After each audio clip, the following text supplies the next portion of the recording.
I remember my father, a civil servant by education and experience, taking on several difficult jobs, among which were coal miner, uranium miner, mechanic, and truck driver. He left early in the morning and often returned late at night in order to support our family. My mother started a laundry and worked countless hours doing menial labor. She enlisted my sister and me in her business. With my bike, I became the pickup and delivery service.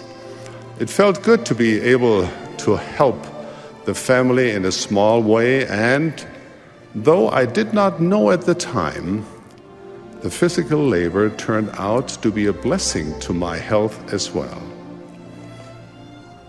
It wasn't easy, but the work kept us from dwelling too much on the difficulties of our circumstances. Although our situation didn't change overnight, it did change. That's the thing about work. If we simply keep at it, steady and constant, things certainly will improve. How I admire men, women, and children who know how to work. How the Lord loves the laborer. He said, "In the sweat of thy face shalt thou eat bread." And the laborer is worthy of his hire. He also gave a promise. Thrust in your sickle with all your soul, and your sins are forgiven you. Those who are unafraid to roll up their sleeves and lose themselves in the pursuit of worthwhile goals are a blessing to their families, to their communities, to their nations, and to the church. Whatever our circumstances in life, my dear brethren, let us do the best we can and cultivate a reputation for excellence in all that we do. Let us set our minds and bodies to the glorious opportunity for work that each new day presents.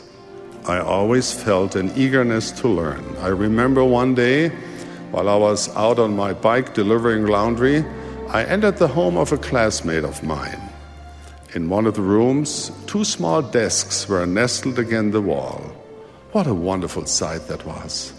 How fortunate those children were to have desks of their own. I could imagine them sitting with open books, studying their lessons and doing their homework. It seemed to me that having a desk of my own would be the most wonderful thing in the world. Well, I had to wait a long time before that wish was fulfilled. Years later, I got a job at a research institution that had a large library. I remember spending much of my free time in that library. There I could finally sit at a desk by myself and drink in the information and knowledge that books provide. How I love to read and learn.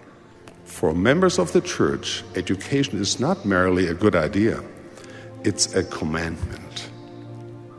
The prophet Joseph taught, "Knowledge does away with darkness, anxiety, and doubt. For these cannot exist where knowledge is. Strive to increase your knowledge of all that is virtuous, lovely, or of good report or praiseworthy.